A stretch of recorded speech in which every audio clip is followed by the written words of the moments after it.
Boy, I'm not running a tight board this morning. I'm sorry about that. This is bj.show or whatever the heck it is. What's our... bjshow.co. Yeah, we'll see what happens with that. That goes nowhere right now, too. Okay, I am Brad. He is John Combest. You can check out his website, just like his name says, John Combest. John is common spelling, JOHNCOMBEST.com. You know, when I was a police dispatcher, one of our favorite little stupid things to do was... You'd hear that's a point-to-point. Point-to-point means nothing to most people, but I don't know if it still exists anymore. But there was a channel where all the different... Did you hear that? Are you still there? That squeak? Yeah. Yeah, okay. I don't know what that was. I am okay. still here. There was a channel that the different departments could talk essentially dispatcher. So in other words, you could get on there. And the idea was that, like, for example, if you had let's say if you had a car chase that was coming out of Franklin County, and let's say the Union Police were behind a bank robber and they chased the guy down Highway 50 and he got on 44 going eastbound. The Union dispatcher would get on and he would call the Pacific dispatcher. He'd call the Eureka dispatcher, and hey, this Union Police Department, we have a pursuit eastbound 44 headed east from Highway 100, in excess of 100 miles an hour. So in other words, those dispatchers and those various munis could get on their channels and say, hey, you guys, if you're near 44, Union Police is in pursuit of a bank robber in eastbound 44. Okay, that kind of deal. Okay. Yep. So one of the favorite little jokes the dispatchers would do back and forth was, and sometimes even on their own channel, let's say you pulled over some guy who was like from Russia, and the guy's name was Hunka Bonka Ronka or something like that, and the police officer ran his driver's license, and you would read it back and you would say, it's Joaquin Hunka Bunka Bunka, common spelling. That's great. The idea being that, okay, what's the common spelling of that? So the idea being common spelling was your John as opposed to Jon, or one guy, one of my professors' name was John, and he spelled it Jno. Figure that one out. Wow. Well, if I was French, if I was a Frenchie, it'd be Jean. Yes. Pronounced John. You'd be Jean. Okay. Oh, Jean. You'd be, okay. Jean. Chris Nagy. Is that his name? Negus. Okay. Do you know the huge controversy that has... I don't know, but I saw his name on Twitter yesterday, and I was surprised to see that he's not a reporter, but he's a content editor or content calendar creator or something. I can't believe, I'll be honest with you, John Combest of MrJohnCombest.com. I can't believe he's not on the John Combest site this morning. So what happened? If it doesn't have to do with Missouri, it's not going to be on my website. Oh, no, this is Missouri. Okay, go ahead. I want to hear it. He took his kid, one or more kid or kids, to the Polar Express. Oh, in the video downtown of the dereliction of duty. And if you don't know what this is, essentially I guess it's like, I don't know, some kind of a train car or something like that. Yep. I've taken the Polar Express, actually. Okay, well then explain what it is. Yep. Okay, well, so I believe now I took the Polar Express, it was probably 6 or 7 years ago. And you get, at the time, you board an old school train at Union Station, and then you go, I believe we went across the river into Illinois, but you get to see the beautiful sights, and theoretically you get to see some of the sights of downtown, and there's also entertainment on the train. It's a cool thing for kids, whatever. But of course, because you're in downtown St. Louis, you get to see the underbelly of the city. Yeah, and this is a sort of a takeoff on the Tom Hanks movie, The Polar Express, where and once again, I don't think I've ever seen that movie, and I think that movie came out. My kids were a little bit too old for that when they came out. Yeah, I haven't seen it either. Oh, okay. So essentially, I've heard people talk about they have people who dance in the aisles. Is that right? And the Santa Claus comes by and talks to the kids. Right. Okay, so this Chris Nagy, is that what is it? Nagus. Negus. Okay, he's on the Polar Express with his kid and or maybe kids. I know he was on there with a kid, maybe more than one. And he took some video out the window of the train car of going through North City. And apparently he posted this either on his Twitter account or, formerly known as Twitter, his X account or something like that. And it went viral. And the mayor is not happy with him. Yeah. And apparently the mayor has personally called him out saying, what a horrible thing you've done. Now, his point is that he's saying like, hey, look, think about this for a minute. You're bringing people to Union Station, and they may be from out of town. They may be tourists. They may be, hey, Uncle Jim and his kids are coming to town. Let's go down to the Polar Express. And you get on the train station down at Union Station, and you go through the combat zone in North City, which was what it takes you through. I don't think it took you across the river in this. You may have, because he said, and the thing that I thought was interesting, I heard this interview. He said that when you got done with the trip, they drove backwards. Does that sound right? Did you go backwards? Yeah, the train goes in one direction and then it goes back the other way. So it literally... Now, when I took it, 6 or 7 years ago, there was some sort of malfunction, and we ended up being on the train for an extra hour or so. And it was just typical, what you would expect from something in St. Louis City.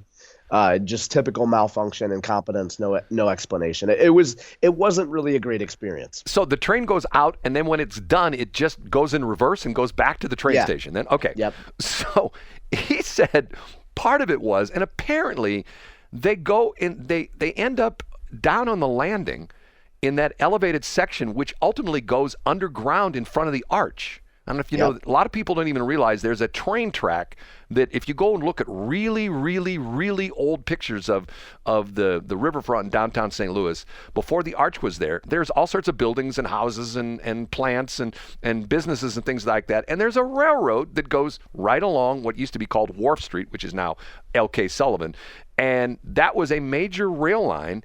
And when they put the arch in, the people go, well, we can't have a train there. So it goes through a tunnel. There's a train tunnel that's on the north side of the arch grounds, which, as you're coming through the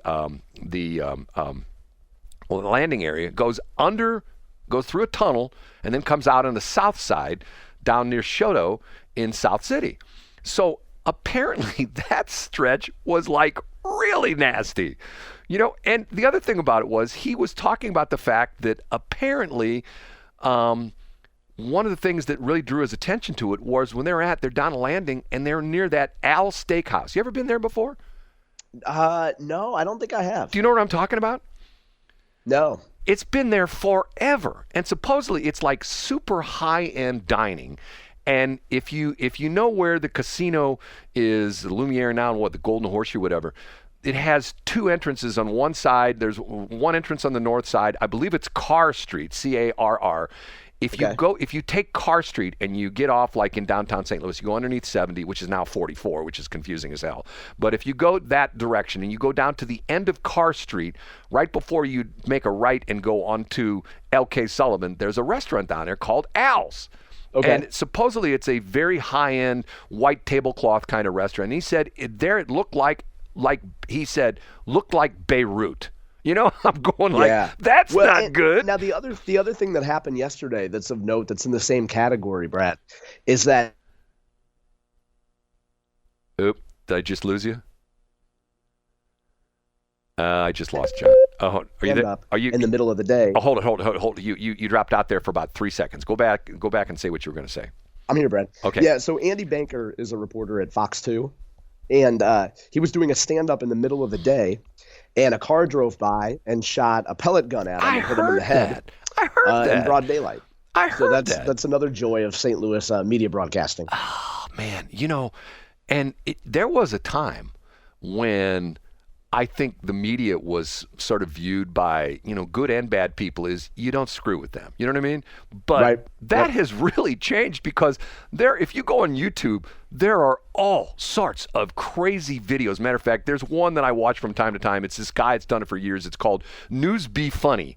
And every month he posts, it's mainly bloopers, but you see bizarre, weird things where, like somebody's outside doing a stand-up and, and they're doing their thing, blah, blah, blah, blah. And bango boingo, somebody comes and jostles them or yells at them or screws around with it. Right. There was a story last week where... what was it? What they called it? APEC, the big conference, the international conference that was in San Francisco. I'm talking about where China's. Oh yeah, where they cleaned up the city. So that it looked nice. Right. Did you hear the story about? I think it was someplace from like Czechoslovakia or Yugoslavia or something like that. Did you hear the story about their news crew? No, I didn't. They got robbed at gunpoint and they stole all their equipment. Well, that makes sense. They were Yeah, in San Francisco. Right, they were in San Francisco. They were someplace doing a stand-up.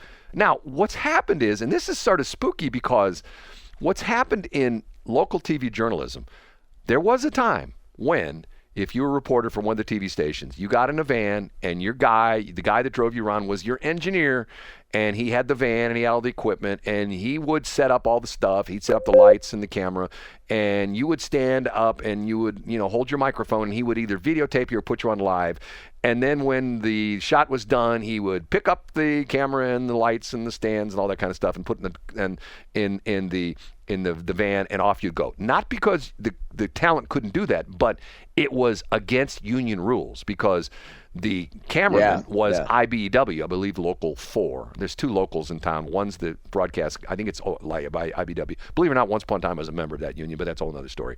Anyway, now most of these people are what they call backpack journalists. You know what I'm talking about with this? They essentially they do the whole thing themselves. Yes, right? they bring their own tripod. They set up. They do the whole thing. They do the whole thing. They set the tripod up. And in the smaller markets, this has been going on for a long time. It's sort of gotten into the big markets.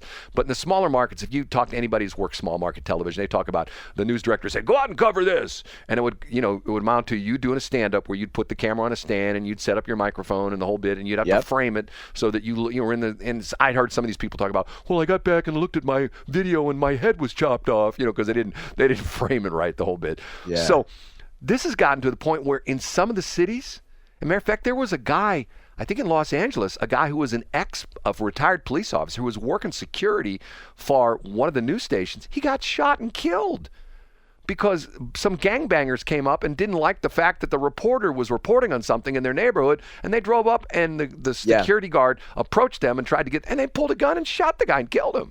Well, that's exactly what happened to Andy Banker, although thankfully it was a pellet gun, but he still got shot in the head. God, crazy stuff. Yeah.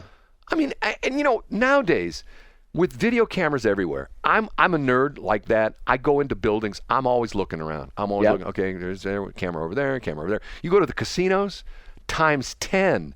Right. I mean, there's cameras. But if there are no consequences, Brad, if there's no consequence for the behavior, John, then who really cares? You can have as many it. cameras as you want, and if you're not going to be prosecuted, who cares? That was the whole Kim Gardner thing. I mean, I knew a friend of mine who's is like a friend of a friend, but this was a friend of mine that his uncle was a police officer in the city of St. Louis. He would tell the stories about how they would arrest people, and the guys would say, "Hey man, I'm not worried. Kim's going to take care of me." Yep. I'm going like, they should do.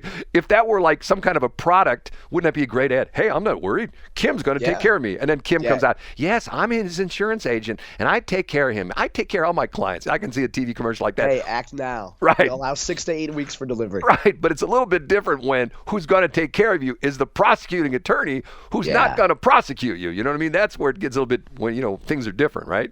And she was elected. The people chose her. Twice. I mean, and that's the thing that I remind folks about, whether it's Tashara Jones or others. People get the government they deserve. And people resoundingly supported Tashara Jones and Kim Gardner.